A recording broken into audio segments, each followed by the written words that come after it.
минь төргий залуусын чөлөөтийн дээр болсон бид нэвтрүүлгийн ээлжчин дугаар та бүхэнд хүрж байна. За өнөөдөр студид хамтран хөтлөх залуучуудаа танилцуулъя. За хөтлөгч олзоо, хөтлөгч доо, за сэтгүүлч хөтлөгч алтанхөө. За хасаа. За орой минь төргий залуусаа. За орой минь төргий. Орой минь. За бас дэлхийн одоо олон улсын аз жаргалтай өдрийн мэндийг хүргэе те. Аз жаргалтай өдөр гэж байна. За өнөөдөр бидний сэдв бол энэ. Тэгээ манай үзэгч гэсэн сэтгэлээ хуваалцах боломжтой ETV HT гэсэн пэйж хуудасаар манай нэвтрүүлэг лайваар та бүхэнд шууд хүрдэг. Дэлхийн хаанаас ч манай нэвтрүүлгийг шууд төлөө авч үзээд сэтгэлээ хуваалцах боломжтой. Өнөөдрийн талаар үзэгчд маань бас төдийлөн сайн мэдэхгүй байсан. Тэгэхээр та бүхэн бас манай пэйжээр ороод өнөөдөр одоо яг ямар өдөр юм бэ? Жаргалын өдрийг одоо яаж хязгаарнаас тэмдэглэж эхэлсэн гэдэг талаар та бүхэн бас гайхалтай мэдээллийг аваад өөрсдийнхөө сэтгэлийг хуваалцах боломжтой байгаа шүү. За нэвтрүүлгийнхаа эхэнд өнөөдрийн сонин сайхнасаа хуваалцдаг. Өнөөдрийн та бүхэн маань бас ямар сонин мэдээллүүдтэй байна? Энэ талаараа хуваалцъя. Олзоо. Над нэг аз жаргалтай мэдээлэл байгаа л да. За. Одоо энэ өдрүүд юу дэлхийн нөгөө тусгай олимп болж байгаа. Арабын нэгдсэн Эмират улсын Абу Даби хотод 15 дахь удаагийн зуны тусгай олимп. Одоо 3 сарын 14-өөс 21-ний хооронд явж байгаа. За энд бол манай тамирчид бол маш амжилттай одоогийн медалаар оролцоо явж байна. Одоогийн медалаар нийт 14 медаль авсан. Тэгээ 2 алт, 4, 5 мөнгө, 7 хүрэл медаль авсан байх шиг байсан.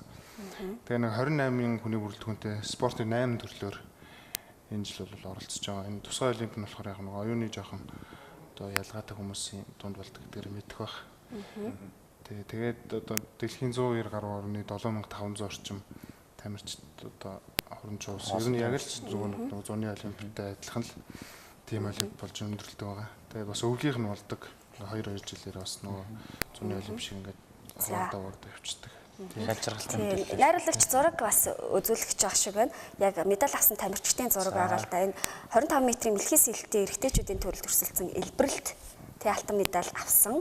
За гүнж сүрэн гэд 4-р байр чалгарсан байна. Мэлхий сэлтийн төрлөөр, за боочгийн төрлөөр инхтул хүрэл медаль, бадминтоны эмэгтэйчүүдийн ганцаар шилжсэн төрлөөр мягмар наран хүрэл медаль, за жудогийн хасах 73 кг-ийн жинд Балдан хайн юм те маш хүнд барилдаанууд тэгж мөнгөн медаль хүртсэн байна. За эрэгтэйчүүдийн 66 кг-ийн жинд бэлгүү мөнгөн медаль. За жудогийн эмэгтэйчүүдийн хувьд 57 кг-ийн жинд бямб жаргал. За эрэгтэйчүүдийн 100 кг-ийн жинд амар санаанаар хүрэл медаль хүртэж Монголын баг тамирчид маань иймэрхүү. Тийм балжин нэмгээд 100 метрийн гүйлтийн төрөлд бас нөгөө алтан төрүүлсмэс. Гэхдээ нөгөө бас тооцохдохгүй явж байгаад нөгөө дурсгалын медаль авсан байж байгаад өнөөдөр тооцогдоод алтан медаль. Эдний нөгөө царайнаас маш тийм аз жаргалыг мэдэрж байгаас эцэг эхчүүд нас ямар их аз жаргалтай байсан бол гэж би бас бодсон. Бүр нэг цаанаасаа гэрэлтсэн царайнуудтай тийм ээ. Тэгэхээр ч бүр Монголын нэр төрийг авч явж байгаа тийм. За өөр алтанхөө хасаад ямар мэдээлэл? Өнөөдөр гадуур сонь сайхан юу? Яг өнөөдөр бол сонь их байлаа байлаа. Өнөөдөр төрийн ордонд ажиллалаа. Би ер нь бол улс төр бас нэлээд бужигнаатай байна. Аз жаргалгүй байна. Тий, аз жаргалгүй байна. Улс төр бол жаргалгүй байна. Яг нь тэгээд хэд хэдэн бас чухал асуудал өнөөдөр яригдчих байх шиг байна. За манай үзэгчид бас өнөөдөр сошиалаар харсан бол манай X ерөнхийлөгч элбүүдэртэй холбоотой нэг том асуудал бол одоо олон нийтийн анхаарлын төвд орж ирлээ шүү дээ. Тэрээр ер Монгол Улсын төрийн тэргүүний 8 жил ажилласан. За тэгээд их тэнгэрт бол амьдардаг 4-3 өндөрлөг бол хуулиараа тэнд одоо амьдарч байгаа. Тэгээд тэнд байсан нэг уран зургийг мань хүн одоо ерөнхийлөгчөөс буухтай хувийнхаа галерейд тууцсан юм одоо нэг тийм асуудал үүссэн. Тэгээд өчигдөр бас хуулийн хэлтийнхэн тэр уран зургийг одоо очиж хурааж авсан гэдэг нэг мэдээлэл авсан. Тэгээд гэхдээ энийг бол өөрөө үүсгэсэн байлаа. Би бол тийм зураг тууцсан бишээ, би бол зүгээр зураг цуглуулдаг юм аа гэдэг өөрийнхөө бас твиттерээр жиргсэн харагдсан. За хуулийн хэлтийн байгууллагын талаар аль биесны тайлбар өгөөгүй байгаа. За маргааш бол энэ талаар тодорхой мэдээлэлүүд гарч ирэх бах. За хоёрт нь бол Эрдэнэ төлөвлөртэй холбоотой бас нэг юм шийдвэр одоо эх 7 хоногт гарах юм байна. Энэ талаар бас өнөөдөр засгийн газрын хэрэглэх газрын дарга хоёрын Эрдэнэс тодрууллаа. Тэгээд Эрдэнэ төлөвлөрч одоо нөгөө КХК хязгаарлалт хариуцлагатай компани гэдэг статустай авдаг. Энийг бол өөрчлөлт орон нутгийн өмчт төрийн өмчт үйлдвэрийн газар хэлбэрээр статусыг өөрчлөх юм байна. За тэгээ одоогийн ерөнхий захирал Бадам Сүрэнг бас халд солих юм асуудал бол үндсэндээ яригдчихэж байгаа юм байна. Ингээд нөгөө онц тэглэм тогтоогоо тэр чин төр бүх эрх мэдлийн Эрдэнэ төлөвлөр дээр хэрэгжүүлж байгаа энэ асуудал ингээд цаашаа үргэлжлээ явах юм байна. Занагийн мэдээлэл байна. За 3 дугаарт нь энэ жижиг дунд үйлдвэрлэлийг хөгжүүлэх сангийн зээлтэй одоо улсын хурлын гишүүд нэр холбогдсон ийм асуудал байгаа шүү дээ. Тэгээд өнөөдөр нэг хэргийн эзэнтэй уулзлаа. За энэ бол улсын хурлын гишүүн чи инх баяр. Нэг биш 4 сангаас зээл авсан ийм асуудал байна. Тэр 4 сангаас авсан зээлийн гадлаар өөрөө бол яг тайлбар өгсөн гэсэн. Тэгээд боловсролын зээлийн сангаас $6,000 зээл аваад гадаадад сурцсан байна. Өөрөө. Тийм. Тэрийг төлөөгүйгээ сайн нэг тусгай сангууд засгийн газрын шалгалт хийсэн шүү дээ. Тэгсэн тэргээр гарч ирсэн. Тэгээд тэр $6,000 яагаад төлөөгүй юм бэ? Та одоо гэд асуусан. Тэгсэн чинь яг анх нөгөө зээл авахта гэрэн дээрээ энэ $6,000 сурчаад 5 жил ирээд төрд ажиллах юм гэрээтэй байна. Тэгээд тэр $6,000 цайрна. Тэгээд би бол одоо 15 жил төрд ажиллаж байна. Тэгэхээр тэр $6,000 зээл бол цайрсан. Тэгээд боловсролын зээлийн сангийнхаа өөрсдөө энэ мэдээлэл хаагаагүй байлгүйдэл гэдэг ийм зүйлийг бол ярьж байна. За жижиг дунд үйлдвэрлэлийг хөгжүүлэх сангаас тэрээр бас өөрийнхөө хамгаалалтын компанид зээл авсан баг нэг тэр бом орчим төгрөгний. Тэгэд энэс нь болоод түүний бас бүрийн эрхийн асуудал өрнөхдөө хөндөгдөж байгаа. Зарим албан бус их сурвалжийн мэдээллээр одоо энэ хаврын чуулган эхлэхлээр бас ахад 5 гишүүний бүрийн эрхийг төдөлзүүлэх асуудал орж ирнэ гэдэг ийм асуудал яригдчихэж байгаа. Нэг нь бол энэ их хоёр гишүүн байгаа. За тэрээр ер нь бол хэрвээ одоо прокурор намайг ийм үнэлэлтэй гэж үзэх юм бол албан тушаалаар нөлөөлж ингэж зээлмэл авсан гэж байгаа бол хамаалгаа би энэ их хурлын гишүүнээс татгалзъя гэдэг. Энэ бол хэлжсэн. За тэгээ ер нь бол бас нэг иймэрхүү улс төрийн хүрээлэлт мэдээлэлүүд явлаа. Дэлгэрэнгүй мэдээллийг манай тод мэдээллийн хөтөлбөрөөс хүлээн авч үзээрэй. За манай хоёртаас мэдээлэл байгаа бол тавчгаа хуваалцдаг. Орж ирэх хүмүүс амар сонтой байдаг байхгүй юу? Тэгээ орж ирэхэд 2-3 өдөр явсан хүмүүс тэгээд мэдээний хүмүүс амар сонтой. За манай орж ирэх хүн байсан. За ажлаа хийдгэрээ лээ. Тэгээд хасаа нэг дуун дээр байдаг хүн учраас яг алтгүйгийн уншсан тий энэ текстүүдээ яг мэдчихэж байгаа л та тий. Тавцуулаад явах л гэж ах шиг байна. Сэдвлэг орё. За тэгээ үндсэн сэдв рүүгээ орё. Өнөөдөр бол олон улсын аз жаргалын өдөр гэдэг байгаа шүү дээ. Яагаад ер нь аз жаргалын өдөр гэдэг энэ нэр томьёо гараад ирэв гэдгээс яриагаа эхлэе. Манай алтан хүү энэ талаар би бас өөртөө нэг ерөнхий мэдээлэл өгье. Нэгдсэн үндэсний байгууллагын нэг харьяа байгууллагаас нь дэлхийн аз жаргалын индекс гэдэг ийм судалгааг бол ингээд жил бүр гаргадаг юм. 7 жилдээ бол энийг гаргадаг юм. Тэгээд энэ чинь анх одоо нөгөө дэлхийд дээр шин цор ганц нэг аз жаргалын яамтай орн байдаг шүү дээ. Бутаа улс. Аз жаргалын яамтай. Тэгээд тэр яам нь одоо үнэхээр сайхан аз жаргалтай байдаг байлгүй дээ. Тэр яамны үйл ажиллагаа бол тэр улс улсынхаа хүмүүсийг одоо яаж аз жаргалтай болгох вэ гэдэг дээр л одоо ажиллаж байна гэдэг чинь тэр бол үнэхээр сайхан л ажил хийдэг хүмүүс байдаг хэл та. Тэгээд яг энэ 2018 оны тайлан гарсан юм л да. Ер нь дэлхийн энэ улс орнууд аз жаргалтай байдаг юм уу, аз жаргалгүй байдаг юм уу гэдэг. Тэгээд энэ тайланд нь судалгаанд нь бол нэг 156 орн оролцсон юм байна. Тэгээд Финлянд улс бол энэ 2018 оны тайланд нь бол тэргүүлсэн хамгийн аз жаргалтай орноор бүртгэгдсэн бол 2017 онд бол Норвеги улс хамгийн аз жаргалтай орнуудаар бол бүртгэгдчихсэн ийм одоо мэдээлэл байна. Тийм Бутан улсын санаачлагаар эхлүүлсэн ажил болж таарлаа шүү дээ. Тэгээд тийм 2000 тийм жил болгоны 3 сард энэ өдрийг тохиолдуулаад гаргад юм байна л да. Тийм тэгэхээр одоо манай хасаа ер нь мэдээллийг бэлтгэсэн байгаа. Яг хамгийн сүүлд бол 18 оны мэдээлэл байгаа юм байна тийм ээ. 19 оных бол хараахан гараагүй байгаа гэж би ойлгосон. Тэгэхээр 18 онд ер нь ямар улс энэ 156 орноос эхний 10-т багтсан мэдээллийг хамтдаа харцгаая. Хасаагийн бэлтгэснээр. Ард нь нэг подтексттэй тий. За 10 дугаар орондоо. 10 дугаар Австрали улс ирсэн. Австрали мэдээж амжилтлоо юу гэдэг 6 үлцэлтэй. тэрийг дараа нь яриа тийм ээ. За 9 дугаар оронд Швед улс орсон байна. 8-д Шинэ Зеланд. Одоо Шинэ Зеланд нэлээд буурна.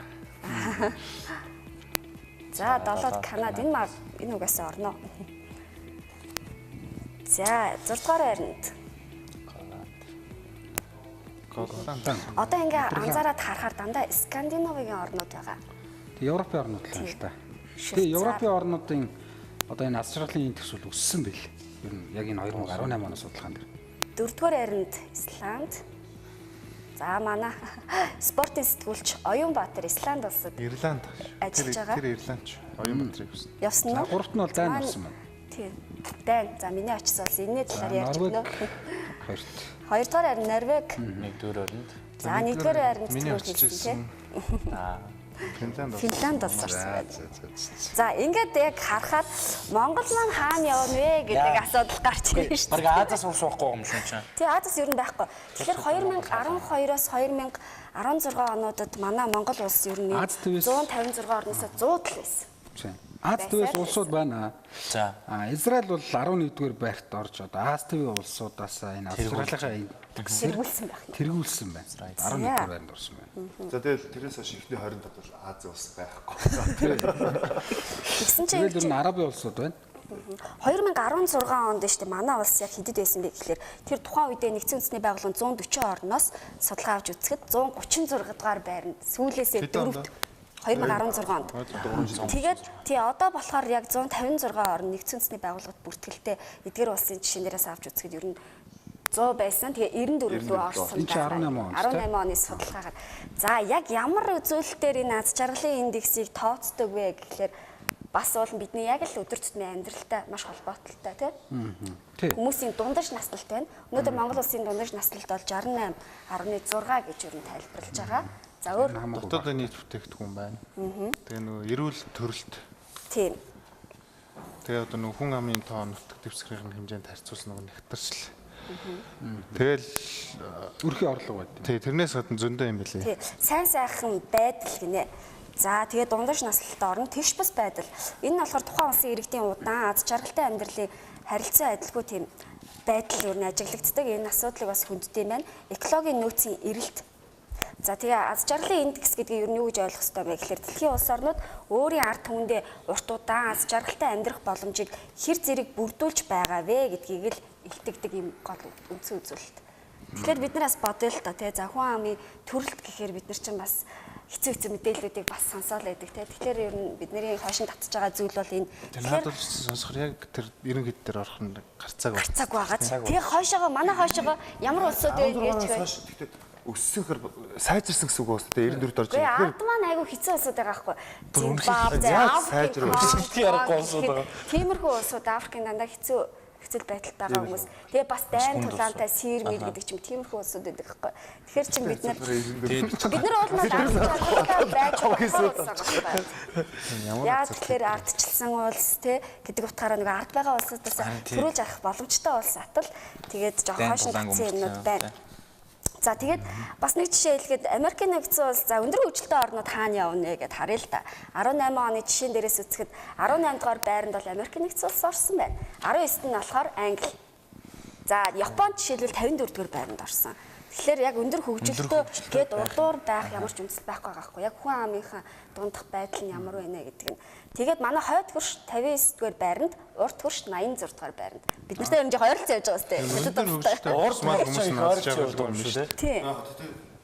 Хятад бол өөрсдөө ялцгаа тэрбум гаруй улс тэгээд өөрсдөө чинь ядуу ирэх маш олон байхгүй. Тэгээд тэрнийхээ тоонд харьцуулалтад гэж байгаа. Тэрээс 2 сая хүнтэй улс ингэж явж байгаа бол тоо. Тэгээд энэ чинь гол нь бас хөгжлөөр нь биш юм шиг байна шүү дээ. Хөгжлөөр нь биш.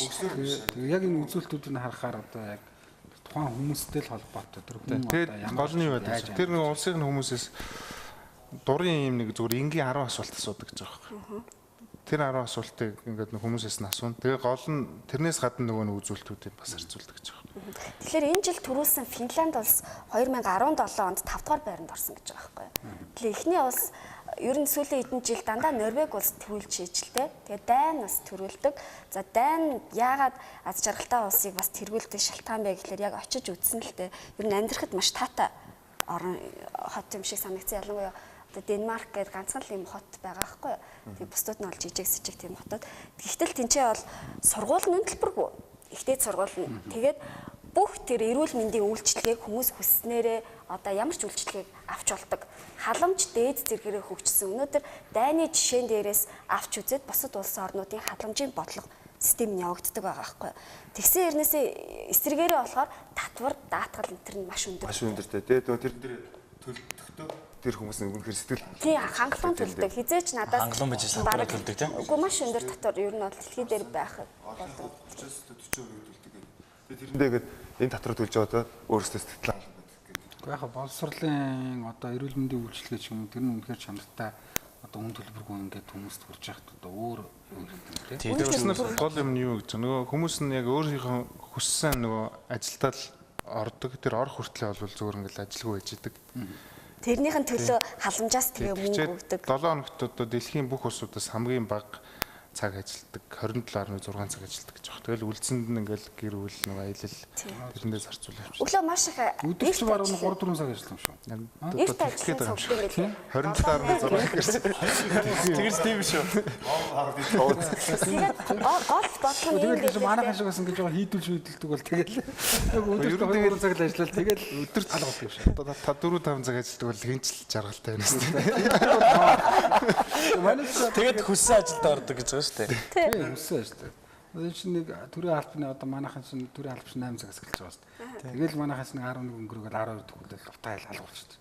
Араа тэгж яхад нь тэгэл гэсэн өдрийн ажлын цаг дуусч байгаа шүү дээ. Энд нэг бас хүрээлэн байгаа орчны нөлөө бас энэ үзүүлэлтийг бас нэлээд жин дарах хэсэгт нь орд юм байна л да. Жишээлбэл дайн бол сэргээгдэх эрчим хүчээрээ бас дэлхийд гайхагддаг улс орн. Жишээлбэл хувийн нэг одоо сонсголтын аппарат үйлдвэрлэдэг тийм үйлдвэр байлаа гэхэд 100% одоо салхины сенсээр нарны эрчим хүчээр одоо цахилгаан дулааных асуудлыг шийдэд улсдаа зардаг байх жишээтэй. Тэгээ энэ мэдчлээ ер нь амьдрахад таатай, ер нь хор багтай тийм улс. Тэгэхээр манайхан 94-өөсөө буухгүй байгаа нь тэгэл бас агаарын бохирдлын хүрээлэн байгаа. Хэдлүү очлого авах. Маш их холбоотой. Тийм за ер нь аз жаргалтай байлгах тийм орчин нөхцөл манад ер нь байна уу? Юунаас та нар тийм Яавал илүү ажиргалтай байх юм. Одоо бид нар жишээ нь одоо энэ нийслэл Улаанбаатар хотын шинэ өрөөнд тийм шүү дээ. Аз жаргалтай Улаанбаатар. харин тийм шүү дээ. Одоо бид нар л Улаанбаатарт амьдарч байгаа шүү дээ. Тэгэл тэгэхээр чин одоо бид нар яг энэ Улаанбаатар хотод аз жаргалтай байж чадчихна үгүй юу гэдэг дээр суурьжтайгаа бодлого хэлдэг. Манай үүсгч гэсэн одоо сэлж болно шүү дээ. Та аз жаргалтай амьдарч чадчихна уу? Аз жаргалтай мөн үү? Тэ? Хэрвээ мөн бол одоо жишээнүүдэд хэлж болно. Биш бол одоо яаж тэр алдаа дутагдлыг залруулах вэ гэдэг дээр бас манай үзэж шүү дээ. Өөртөө Заавал бас хотолтойгоо холбохгүй л зүгээр нэг аз жаргалын өдөртэйгээ холбоотой хамт явуулж болно. Тэгээ юунаас аз жаргал мэдэрч байна. За та хэд маань Аз жаргал ер нь аз жаргалтай амьдрахын тулд яах юм? бас хэцүү л дээ. Би яг бодлоо. Аз жаргал гэж өөрөө яг юу юм бэ те? Одоо тэ аз жаргалтай амжирч чадчихна уу л угаасаа тэгэл ойлгомжтой. Хариулт нь хэцүү шүү дээ. Тэгээд манайхан ч бас нөгөө нэрлэхгүй шүү дээ монголч шүү дээ. Зүгээр аз жаргалтай амьдрал биш зүгээр аз жаргалтай нэг цаг мөч сөчл гэж байх юм шүү дээ. Тийм. Тэгсэн чинь дэлхийн улс орнууд чи тэр чигтээ бүр өдөр болгоно нь аз жаргалтай байгаад байна. Бид нар шиг Одоо Финланд бас баг тэгж ярьж байгаа юм шиг тий. Хит их жаргалын дүүд хэсэгхэн зовлон ам. Наач нэг Финландийн зүг гэсэн шүү дээ. Наач мохгүй. Яг нөгөө саяхан шиг манайх нөгөө аз жаргалтай амьдралын төлөө биш ажиргалтай өдрийн төлөө явдаг. Нөгөө зовсны эцэс жаргасны эцэс зовно гэдэг үг байдаг шүү дээ. Энийг яг хэлж байгаа хэрэг өнөөдрийн иргэдээс яриа авч яхад яг л тэгж харагдсан. Яг нөгөө ажиргалын тухай яаж боддог вэ? Нөгөө өөрсдөө хувь дээр авч үзээд за манай хүүхдүүд ирүүл байвал те илүүгүйтэй амьдарч байвал тэрэнд ажиргал. Нөгөө гівч ийм улсад амьдрах ёстой, тийм их хэдлэх ёстой, ийм тав тухтай орчинд байх ёстой гэдгийг иргэд маань ерөөсөө мэддэг. Тэр бид нөгөө ажиргалтай өдрийн төлөө явдаг хүмүүс. Бид нар бас ингэдэг Нэг гинэ. бүр ингэсэн. Аз жаргал гэж юу гэсэн чинь нэг зовлонгоо дуусгаад ингээд дараагийн зовлон хүрх хугацаа. Ингээд тоолол дуусах юм зов завал дуусаад тэгээд дараагийн зовлон хүртэл нэг хэсэг гайваа байх. Тэр мөчүүд бол тэгээд Тэр нь аз жаргал болдог. Тэр тэгэхээр нөгөө ажиргал гэдэг ойлголт бол бас төдийлөн сайн мэддэг юм шүү дээ ингээ харахаар.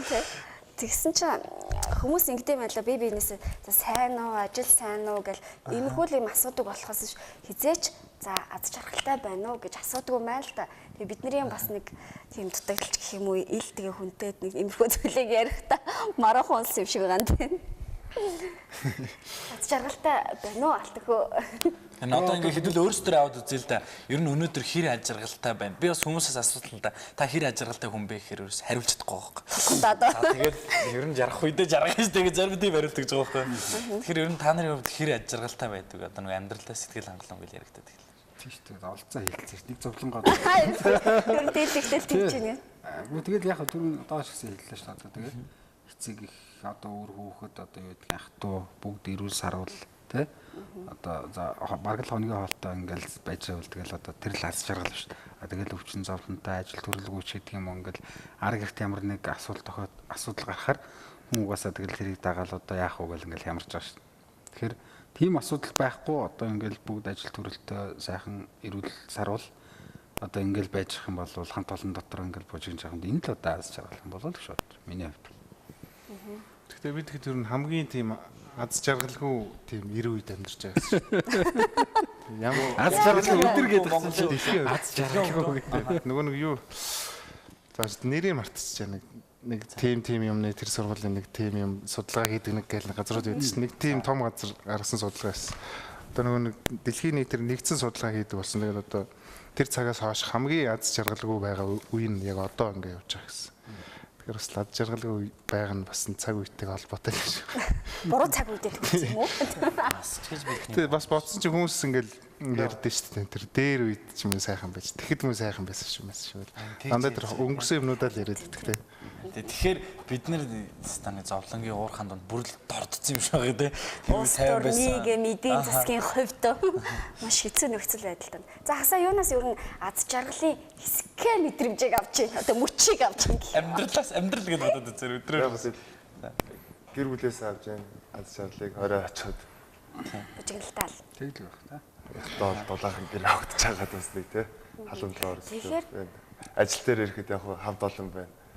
Тэгэл тийм нэг хаяа гараад найз нөхдөг уулзахад бас тэр болноос аз жаргал байна. Тэгээ тэрнээс одоо бусдын ярих юм бол хэцүү шүү дээ. Өглөө тэгээ бусдын ярих юм бол зовлон тавцараа л дуусах гэдэг шүү дээ. Тэгээ яг хүмүүсээс ингээ асуух юм бол мэдээж гэр бүлээсээ л аз жаргал авч байгаа гэж хэлж байгаа байхгүй. Тэгэхээр эсвэргээрээ бид нэр гэр бүлдээ одоо аз жаргалтай тийм цагуудыг яаж гаргаж ийн гэхээр чадахгүй байгаа байхгүй. Өглөө эрт бужигнаал ажил төрөлтөө цэцэрлэг сургуультай гарлаа орой төгжгсээр хагаад 7-8 гэж гарна заяа очин заяа. Тэгэнгүүтлээ 12 цагаа унтчихаар биднэрт нэг 2-3 хаан цаг байгаа байхгүй. Тэгэхээр тэрийг мөчийг бид нар яаж аз жаргалтай Тодорхой ч аз жаргалыг үүсгэх хэрэгтэй байхгүй. Үүсгэх Ойрхон байр мээр авдаг ч юм уу.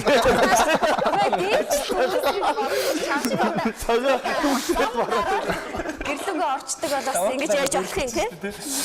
Тэгсэн чинь эсэргээрээ одоо би дайны жишээг л ярих гэдэг юм л да. Тэд нар яагаад ийм аз жаргалтай усыг тэргүүлээд байгаа гэсэн чинь яг тийм өглөө эрт ажиллан цугладаг. Өдөр 3-4 цаг. За хамгийн хоолтой 4 цагт ажил нь бол тардаг гэж байгаа байхгүй. Тэгээд нөгөө төл чинь за манайх шиг ямар төвчрэл гэж байх юм биш. Тэр 20-30 минутын дараа гэртээ очлоо. Хүүхдтэй хүмүүсийг бол бүр эрт тараад юм байна. Гэр бүлийн шалтгаанаас нь боддоо. Тэгснэ яагаад тэр эрт тарааж байгаа гэхлээр гэр бүлдээ зориулах тэр цагийг гаргадаг гинэ. Тийм ч учраас даймчууд маш их гэр бүлсэг. Орой бол 6 цагт тойрч суугаад яг орой хоолоо идэх ёстой. Тэр орой хоолоо идэхдээ бидний гэр бүлдээ зарцуулж байгаа хамгийн чанартай цаг гэж үздэг юм байна. Тэгээ бид нарт энэ тийм чанартай цаг маг бол байхгүй. Гэхдээ хүмүүс хариулахаараа ихэнхдээ л ерөөсөө таны аз жаргалтай тийм хамгийн гоё цаг хугацаа юу вэ гэхээр ерөөсөө гэр бүлтэйгээ байсан цаг хугацаа. Хинийхэн цаг зарцуулаач. Хинийхэн амнаас нэг хамт олон дотроо ажил дээрээ ажил дээр байх цаг хугацаа миний амьдралын хамгийн сайхан мөч тэрийг ерөөсөө ярихгүй бүр ярих нь багасаад байгаа байхгүй одооны хүмүүс. Тэгэхээр нөгөө нийгмийн орчин нөлөөлөд байна уу эсвэл бидний хоорондын харилцаа нөлөөлөд байна уу? Энэ тал дээр та нар юу гэж бодож байна? Хоёр талтай л баг та.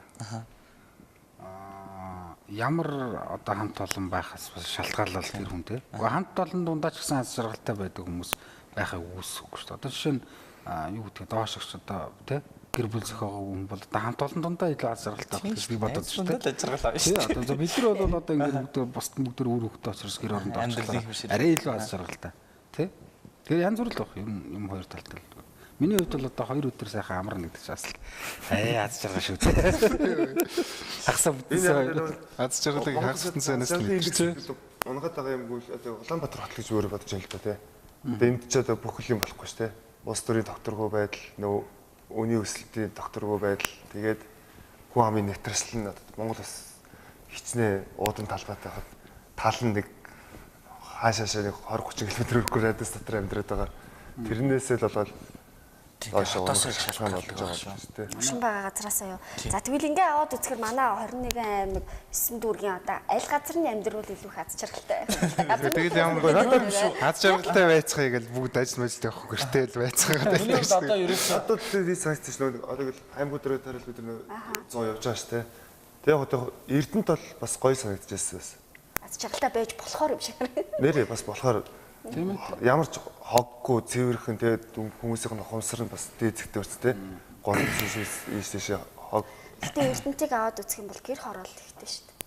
Гэхдээ гэр хороол хамаагүй шүү дээ. Гэр хороол байж аз жаргал байгаа шүү дээ. Үгүй юу вэ гэхээр гэр хороол ихтэй байхаар бас хот шиг утаантай болох хөрсний бохирдолтой болох эрсдэлтэй гэдэг. Энэ нөгөө үзүүлэлт нь бас багтаж байгаа байхгүй юу? Тэгэхдээ хизээч хот шиг биш. Үзэгч сэтгэлээр үсэн. За энэ Үйлчилгээний байгууллагууд өөдөөс соёлтой сайхан харьцахад аз жаргалыг мэдэрч сайхан мэдрэмж авдаг шүү гэж. Бас нөгөө бид хит нөгөө амар том юм бас яриад иш магадгүй те. Үзэгч хэлснээр үнэхээр ингээд одоо юу гэхээр гадуур ингээд амар ядраал илгүүр өсөө явж хат нэг сайхан ааштай бодлогч. Өө сайн байна та ингэ шинэ гэвэл өө энэ чи яасан сайхан ааштай. Гэхдээ бас тэрүүхүү хооронд тэгээд хэрсэн хүн аюу сайхан мэдрэмжийг авч явах. Энэ ч гэсэн бас аз жаргал бас мөн л юм.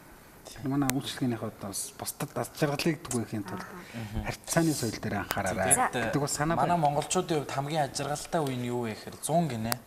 100 нөгөө дулаардаг. Тэнгуүтэ хот маань ч гэсэн хүн зөөрдөг. Тэгээд яг ингээд би бодлоо энэ судалгааг авахд үнэхээр хөдөө орон нутгаар судалдаг бол тийм манайхан 100 яадаг лээ тийм. Голын эрэгт майхна барайл зүлэг ногоон дээр тэр бол бидний хувьд маш том аз жаргал тийм. тий бас аз жаргал. Тэгэхээр одоо яг энэ улс орны тогтолцоо маань энүүнтэй холбогдоод тийм жоох ингээд Улаанбаатар хот маань тэлээд өгвөл бид нар бол дорхны аз жаргалтай болох байх. Яг өөр нэг газар бас яг нүүр гэж юм. Сошиалын бүсүүдэд одоо хөгжүүлэх хэрэгтэй байхгүй. Наач бас Одоо дахин олон Улаанбаатар шиг хөгжүүлэн те. Одоо ингээл ойрхон юу гэдэг Төв аймгийн 100 мод хот гэж байна шүү те.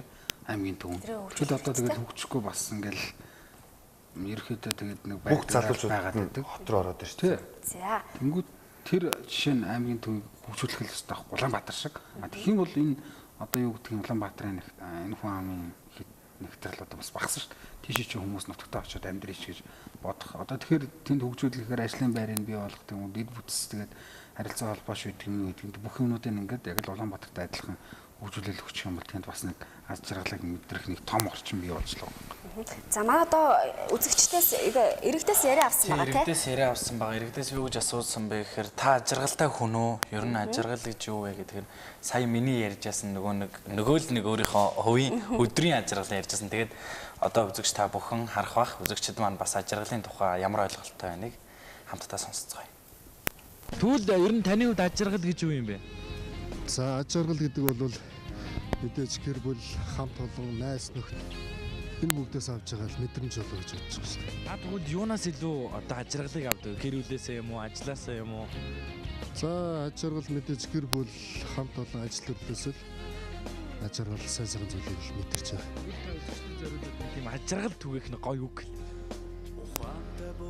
За хамгийн олон тэгээд нийт үзэгчтэй, хамт олондоо, гэр бүлтэй энэ дэлхийд хамгийн олон эрүүлийн ивтэй бэлэг бүтэн байх. Тэр нь л аз жаргал болов гэж бодож шүү дээ. Ер нь юунаас илүү одоо гоё мэдрэмж уу аз жаргалыг авдаг гэж зөвхөн сурсан мэдлэгээр хичээлэл гэж боддог шүү дээ. Тэгвэл бидний амьдралд өдөр болгон янз бүрийн зүйлс тохиолддог тийм. Тэр тохиолддог зүйлсээс хамгийн гоё нь аз жаргалтай болгодог зүйл. Нөө хүмүүсийн харилцаа шүү дээ. Хүмүүс бие биентэйгээ сайхан харьцуулдаг, тэндээс аз жаргалыг мэдрээл. Одоо өглөө гараад нэг хүн тослох ч юм уу тэр хүнээс энэс энерги авах юм бол тэгэл тэр өдөр жингөл аз жаргалтай байж тийм. За таныг юу илүү аз жаргалтай болгодог вэ? Мэдхгүй. Ер нь таны хувьд аз жаргал гэж юу вэ? Гэр бүл. Таны хувьд аз жаргал гэж юу вэ? Аз жаргал гэж одоо юу шүү дээ. Эрүүл ангил өвчин зовлонгүй эрүүл ангил сайнхан байх л тэр аз жаргал даа минь. Таны хувьд? Миний хувьд л одоо бас л яг хамтдаа эрүүл живэл тэгээд аз жаргалтай. Тийм. Өвчнгүй эрүүл Тийм ээ. манай сайхан өсч байж ичээ. Тэгвэл та бүхний хувьд одооны нийгмийг те аз жаргалгүй юм уу стресстэй болгоход юу нөлөөлж байгаа гэж бодож байна? Стер болохоор яах вэ миний хөө энэ залууч болохоор ажилгүйдээ ингээд явж шүү дээ. Ажилгүйдээр л одоо стилж байна да миний хөө. Тэрнээс л аз жаргал байгаа. Залуучаас сайхан ажилтдаг болчих юм бол одоо стил байхгүй шүү дээ. Тэгээд уг нь юм л дээ. Нөгөө өөрийн миний бодол болохоор юм л байгаа юм л да. Хүн болго өөр ингэсэн ухаантай ажилтай төрөлтэй байх юм бол улс орн нь цаашлаад хөгжинэ. Тэгээд хамгийн гол нь хүн болгоны сэтгэлийг ондоо угаачаад байна л та. Тэгээд тэгж л хэлмээр. Ажил төрөл бүтэл өөр хүүхд сайхан байвал зааж байгаатай байдаг шүү дээ. Тэгвэл таныг одоо хамгийн их бухимдуулдаг аз жаргалгүй болгодог зүйл.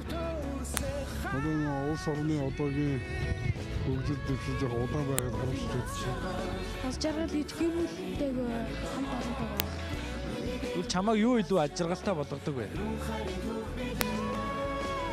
Яам. Хүмүүс чамд одоо ямар байвал Хүмүүсийн инээмсэглэл тийм байвал маш шаардлагатай. Аха. Энийг чаднаа. За эндээс хүмүүс сэтгэлээ болцсон бас иргэд маань хэрхэн ажиргалын талаар бодолтойгоо хэдүүлээ сонслоо. Энэ дээр нэг зүйл байсан. Одоо таныг юу илүү ажиргалгүй болгож байгаасан чинь нийгэм орны байдал, улс төрийн энэ өмнө самуул айгүй стресстэй болгож байна гэл тэгэхээр нөгөө яалтч улс оронтойгоо холбогдож байгаа байхгүй юу? Хүмүүс тэгдгэлтэй юм асуухаар тий улс төрийг сонирхдаггүй гэж тэгдэг мөртлөөс яг бидний амьдралд эднэр нь маш нөлөөлөд байгаа шүү дээ. Стресстэй байгаа. Тий. Сайн шоконд ороод нэг үний аз жаргал гэдэг ойлголтыг нэг сайн мэдрэхгүй хаач юм. Тий бас нэг хөрхөн яриа байгаа зү тий. Залуучууд ажилгүй байна. Тэгээд стресстэй. Тэрнээс бол ажиргал байгаа гэдэг байгаа зү. Тэгэхээр энэ бол бас үнний урстай нөгөө ажилгүйд л гэдэг нь хүнийг амар бухимдуулж яадаг. Тэгээд тэрнээсээ болоод хүсээгүй ажиллаа гэдэг. Сайн нэг улсын жишээн дээр хүссэн ажил хийнэ гэдэг нь ямар гоё санагдав тий. Хүн болгон хүссэн ажил хийдэг бол тэгэл бас ажлаа хийж чадахгүй байвал халамж хүртэл гэж тий. Бас нэг залуугийн арай хүүхдийн араас таалагдлаа тий. Хүмүүсийн харилцаанаас тэр аз жаргалыг мэдэрдэг гэд. Энэ бас их гоё зүйл байна. Бид нар ч гэсэн хүмүүст аз жаргалыг бэлгэлэхийн тулд өөрсдөө харилцаандаа анхаарах хэрэгтэй. Тийм шүү дээ. Саяас манай үзэж бичсэн байлээ. Энд чинь бол яг нэг амар энгийн аз жаргал бусдад түгэж байгаа л хэлбэр байхгүй юу? Баярлаа гэж хэлэхэд ч юм. Баярлаа танд гэл ингээл хэлчих явсан ингээл хүн эргэж хараал явж байхдаа дотор нь хуужраалцдаг сайхан болдог шүү дээ. Тэр их хооронд бас нэг жижигхэн аз жаргал мэдэрч байгаа. Урдуур орчил нэг тохиогоо навчуулчих бас нэг аз жаргал мэдрээч. Нэр дэгдэг. За энэ нэг үзэгч бас бичсэн байна л да. Facebook болон телевизүүдээр гардаг сөрөг мэдээлүүд аз жаргалгүй болгож байна гэсэн. За энэ бас юм байсан. Монголчуудыг одоо нөгөө нэг жоохон бухимдуулж байгаа зүйл нь юу юм бэ гэхээр нийгмийн харилцаа нэг нь цахим хэрэглээ гэсэн. Хоёр батсан байсан. Тэгэхээр энэ дээр хэдүүл бас ярилцъя. Цахим хэрэглээ. Одоо өглөө хамгийн түрүүнд миний хувьд бол уцаа нээж хардаг хүний хувьд бол жоохон сөрөг мэдээлэл үзчихвэл тэгээ жоохон савлждаг шүү дээ. Ер нь тэр өдрөө жоохон тавг өнгөрчдөг шүү. Яг нь тэгэл эн чинь нөгөө ямар нэгэн хязгаарлалт гэдэг юм уу те шүүлтүр гэдэг юм байхгүй байна л да. Энэ сошиалшн дамжаал одоо сайн муу бүх мэдээлэл ингээл өсөг хүмүүст ингээд хүчээр очиж штэ. Өглөө очил уцаа хасаагаал интернет толбогдоход тэгэл сайн муу бүхэл мэдээлэл шүү дээ. Тэгээд тэн дундаасаа одоо сайнасаа саар нэх юм да. Тийм юм харахаар одоо хүмүүс одоо бүхэнд яг хөө тэгэл одоо улс орон төр төвшин сайхан хэрүүл маргаангүй ингээд явж ивэл мэдээж тийм одоо янз бүрийн асуудал гарахгүй л байна л да. Тэгэд энэ улс төрийн нөхцөл байдлаас л одоо их хөвчлийн шалтгаалж шүү дээ. Заримдаа ингээд хүнээс нөөрөөс нь болох юм шүү. Тэгэл тийм юм уншаал. Бүр зорж уншдаг хүмүүс үүсдэг тий. Хайгаал тий. Гүү хайж уншихгүй шүү дээ. Одоо энэ чинь үүдэн Facebook ашиглаад бүүст тэгэл хэдэн зуун мянган хүнд ингээд зэрэг ингээд тарахаар хүссэн хүн одоо юу гэдгийг 4 настай хүүхдээ тий. Орондоо шийснийхэн төлөө зодчих гэдэг мэдээлэл хүссэн ингээд бүүст хийгээл одоо янз бүрийн аккаунтоос ингээд гараад ирэхээр тэрийг ингээд харж л байгаа байхгүй юм чинь ингээд тэгэл тэн дээрээс шамрал бидний хүүхч одоо ямар орчинд ус торнж байгаа байлаа нэг стресс сургууль дээр бас юу болж байгаа юм болоо гэл ингээд санаа зовлоо чинь бас тийм биш байхгүй яг хөө зүгээр тийм мэдээллүүдийг ингээд тоохгүй за ингээд бас тийм хүмүүс шүү дээ магадгүй зүгээр жоох хинэггүй ч юм уу тийм гараад бол тэгэл ад жаргалтай л ингээд байгаа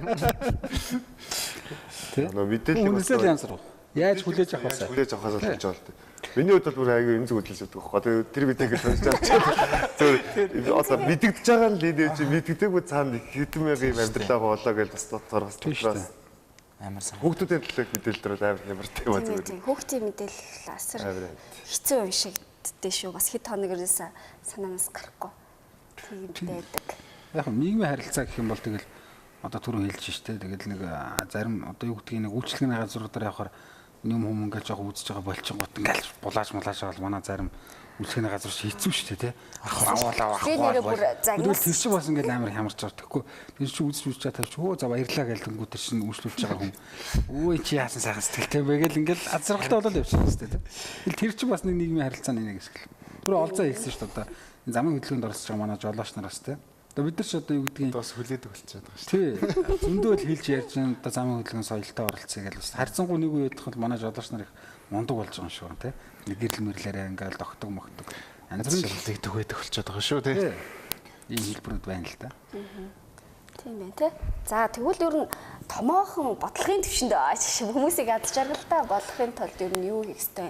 Энэ улс орны нөхцөл байдалтай холбогдолтой гэж байна шүү дээ. За нийслэл Улаанбаатар хот маань ч яг аз жаргалтай хот гэд бүр хөтөлбөр баталсан байгаа даа шүү дээ. Эннийхээ хүрээнд Улаанбаатар гэдэг тэр том улаан бичгийг бол хийсэн гэж ойлгохтой. Яг жуулчдыг татах тий хүмүүсийг бас очих туртай газрыг нэгээр нэмэгдүүлэх ч байт юм уу. Энэ мэтчлэн. Гэхдээ ер нь хүмүүс салхилахтаа бол гадаа бол байрныхаа гадаа салхих гэсэн ойлголт байхгүй шүү дээ. Тийм шүү дээ. Тэр Улаанбаатар гэсэн чинь одоо хүмүүсийг аз жаргалтай болгохгүй л та. Үгүй ер нь энэ Үгүй харин тийм. Яарсаг Улаанбаатар гэдэг энэ хөтөлбөрийн хийсэн шүү дээ. Одоо тийм хийгээд хүмүүсийг аз жаргалтай болгох шин гэж манай энэ дарганд бодож байгаа л да. Энэ хэвчлээ л да. А тэрний оронд юу гэдгийг одоо энэ явган хүний ядаж замаа засах шүү гэх юм уу те. Энэ гэр хороолт хүмүүс одоо шин ингээд юу гэдгийг нөгөө тулгаал аж ахуйн нэгжүүд чи хашаага ингээд сунгаадаас явган хүний шин гарц байхгүй. Нэг хэсэг чинь гарц марц цөлөөлж ийн энэ төр гэл бас нэг сенсацгээл өнгөрчлөө шүү дээ. тэгэл гэсэн тэр ажил одоо тэ хаана ч байгаа мэдэхгүй шүү дээ. Одоо тэгэл ингээд туушингийн уртлыг нэг ураалаа. Энэ нэг зам давах байсан хэдэн газруудыг цаашлуул өөр нэг. Тийм тэгэл одоо чинь ийм асуудалтай газрууд жишээ нь нийслэлт бол зөндөө л байгаа шүү дээ. Тэгэл энээсээ жишээ нь рингийн жишээ шүү дээ. За тэгэл дээрээс нь одоо энэ утаагаа арилгах гэл явах юм бол зөндөө байна уу. Тэгэл ядс энэ автобуснуудаа сайжруулна гэх. Тэгээд эдгээр чинь бас ингээд үнэхээр сайхан болчих юм бол бас тэр чинь аз жаргал. Аз жаргал чинь тэгээ өөрөө амар төсөглгүй ойлголт болохоор тийм. Аз жаргалтай одоо байх ч юм уу. Нөгөө нэг аз жаргалтай улсууд гэсэн шүү дээ. Тэр улсуудын ингээд нэг ихний хидэд орсон ч юм. Тэрийг ингээд харьцуулаад нэг нийтлэг юмнуудын нэг Бьюртнер гэдэг нэг Америк нэг Англи юм л нэг зохиолч ингээд 10 хэдэн жил судалж байгаа олсон юм байна. Тэрэн дээр нэг 6 юм байгаа байхгүй. Тэр нэг аз жаргалтай хүмүүсээр өөрийгөө хүрээлүүлэх гэж байгаа байхгүй. Ажил дээрээ сайн найзтай байх гэж хоёр дахь нь. Тэгээд чинээлэг болоход бус санхүүгийн тогтвортой байдалд хүрэхэд анхаарах. Тэгээ байгальд ойрхон байх, байгальд дасан зохицох. Тэгээ сайхан руу тэмүүлдэг тийм одоо нэг эерэг хүмүүстэй л бас найз нөхөрлөх юм шиг. Тэгээд зоригтой амьдрах гэж. Тийм 6 юм л тэр нэг аз жаргалтай улсууд чинь ингээд судалсан чинь нийтлэг байсан юм шиг л. Тэр яг үнэн л байна. Уг нь чих төхөөд байна дээ. Гэхдээ байгальтай ойрхон гэдэг нь арай хол юм аа. Ер нь бодлоо шүү дээ. Байгальтай ойрхон гэдэг нь. Байгальтай ойрхон гэдэг нь арай хол юм аа. Бус нь бол уг нь төхөөд байна. Тэгэхээр. Тэгэл 100 болгон чинь тэгэл хагсаа бүтцэнгүй хүмүүс чинь ойрхон гарч дулаан орж шүү дээ. Тэгэл хүмүүс чинь тэгэл удаагадаа салхинд гараад зарвал бас байгаа. Ажил дээрээ сайн нэстэй байх гэдэг нь бас яг зөв баст. Хүмүүс ч нөө 3-1-ийн ажил дээр өнгөрөж байгаа шүү дээ. Одоо манайх шиг их ажилтдаг хүмүүс бол тий бас нэг сүрэг энерги ялгаруулад байдаг хүмүүсээс хол байх хэрэгтэй юм байна л да тий дараа нь тэр сайн эерэг хүмүүсээр л ингээл эерэг мэдээллийг бас авч явах хэрэгтэй гэж байна. Тий. Бас гой сонирхолтой зөвлөгөө бэлдсэн байна. Зүгээр. Зоригтой байх гэдэг дээр энэ бол маш том хүн болгоно зүйл гэж бодож байна. Тэг энэ хідээсээ бүр том тустай. Тэгэхээр зоригтой энэ тал дээр хийж байна. Залуучууд ялангуяа энэ тал гэсэн дахиад энэ тал гэдэг. Доо ер нь тэгж энэ болохоор нөгөө юу аахгүй зоригтой байна гэдэг чинь нөгөө алсын имийг мөрөөдөд бодоод хэвтэх биш. Өглөө босоод би өдөр нь юу хийх вэ те? Би хэдэн цагт гэртээ ирэх вэ? Хэдэн цагт унтах вэ гэдэг л ерөнхий төлөвлөгөө юм болов гэж бодоод байгаа юм. Тэгэхгүй өглөө босоод юу хийхээ мэдэхгүй чигээрээ явчвал тэр чигтээ нэг газар нь очиод нөгөө газар нь онгоохгүй байх ч юм уу нөгөө хүнтэйгээ яриаггүй очиод цагаа тохироогүй. Тэрнээсээ болоод тэр өдөр нь хитрхи назгаараа завтаа болоод зүгээр байж байгаад нөгөө уцаа ухаж байгаа сөрөг мэдээлэл олж хараад ч юм уу. Түүнээсээ болоод тэр өдөр нь одоо үгүй болох, үр бүтээлгүй болох. Энэ л одоо нөгөө зоригтой байхын чухам нөгөө жижигхэн алхам юм болов. Бас том зорилгоуднаас орж байгаа л. Тэгээд жоо бүтлгүүтх юм бол нөгөө жоохон гонж мэнихгүй. Зорилготой хүрхийн төлөө л ингээд яваад байдаг. За нэвтрүүлэг бас дуусах төгч байна. За аз жаргалтай байх талаар та бүхэн ч гэсэн ярилцлаа. За үзэгчдэд хандаж бас юу гэж хэлмээр байна. Сүлжээ хорон. Тий яг гэхдээ тэргүй одоо бид нар чинь юу гэдгийг улс ах орныг авч явж байгаа энэ төр засгийн томчуудаас бол аз жаргалыг хүсээд нэмэргүй. Тийш дээ. Олон жил ярьлаа шүү дээ. Тэгэхээр одоо хүн өөрөө л аз жаргалтай байх хэрэгтэй юм л да тий. Аль болох л одоо юу гэдгийг ядарчил ажилласаа ч юм уу гэрээсээ гараа явахдаа бусдаа илдэг харилцах ч байт юм те. Ингээл өөрөөртөө аз жаргалыг бий болохоос эхлүүлээл энэний төлөө л хийж эхэл хэрэгтэй. Тэрнээс одоо юу гэдгийг яг аз жаргалтай ийм орчинд амьдруулна гэдэг ийм нөхцөл боломж нь бий болтлоо олон жил ах уу. Өөрөө л тэр аз жаргалыг бий болохын төлөө л хичээх хэрэгтэй. За хасаа. Тэгээд юу шилжүүлээ. Гоо боддоо өөрөөсөө яаж жаргал илүү үсгэж байхгүй бол тийш доош хараад бүх юм хоолой энэ л гэж хэлмээр энэ дээр. За. Ажиглахын тулд яах вэ? За би нэг бас яг хүний сайн санах байна. Легол мэлүүд нэг хэлсэн үг гэдэг байна. Хүн нөгөө яг хэдий хэмжээний аз жаргалыг мэдрэхийг хүсэж байна. Яг тэр хэмжээгээр л аз жаргалыг мэдэрдэг гэсэн үг гэдэг байна. Тэгэхээр одоо нэг тийм юм шалтгаан маань гэл одоо төгжрөх гээд байна. Гэртээ хэдүүл аз жаргалтай гэж ял ямар ажилтай авахгүй гэртээ гэж хэлдэг шүү дээ. Тэгэл яг аз жаргалыг мэдрэх гэсэн хэмжээгээр ч аз жаргал байгаа шүү л гэж хэлээ да. Тийм үү. Аз жаргал байгаа боломжинд бүрдэхгүй гэдэг шиг. Аз жаргалтай Улаанбаатарын төлөө гээд үзэмжтэй хотод амьдруулах гээд байт юм болов уу гэж би сая бодлоо. Тэгэхээр нөгөө аз жаргалтай Улаанбаатар аз жаргалтай хүний төлөө ямар нэгэн зохицуултыг хийдэг байгаасаа тийм хэрэв хууль гарчвал мөрдөхгүй юм гэж аахгүй шүү дээ. Тэгэхээр аз жаргал бол байхгүй байгаа. Тэгэхээр аз жаргалтай болох байх уу? Тэгээ аз жаргал өөрөө хязгааргүй тийм ойлголттой. Тэгэхээр хүн болгон аз жаргалыг бий болгоороо өнөөдөр бас олон улсын аз жаргалын өдөр гээд Нико ормыг аз жаргалтай байх ба шүү дээ. Цаг мөч болгоныг аз жаргалтай өнгөрүүлэхийг хичээгээрэй гэж хэлмээр байна. За энэ жил бол яг хөө 156 орноос 94-т манай орсон байна. 2018 онд 19 оны судалгаа гарахаар биднээс урагшилчөө, тэ ахичөө гэдэг нь урагшилсан байна гэж яриа сууж ийл тэ. Харагдах бах тэр цагт нь бүгдээрээ бас энэ эдгээр мэдээллийг хуваалцах хаа. Ингээ өнөөдрийн бид нэвтрүүлэгтээ хамт байсан та бүхэнд баярлалаа. Мэдээж дараагийн дугааруудаар олон сонирхолтой сэдвийн хүрээнд өнөөдрийн залуусын төлөөлөл болсон бид ярилцах болно. Ингээ дараагийн дугаараар дахин уулзлаа. Түр баяртай. Баяртай. За.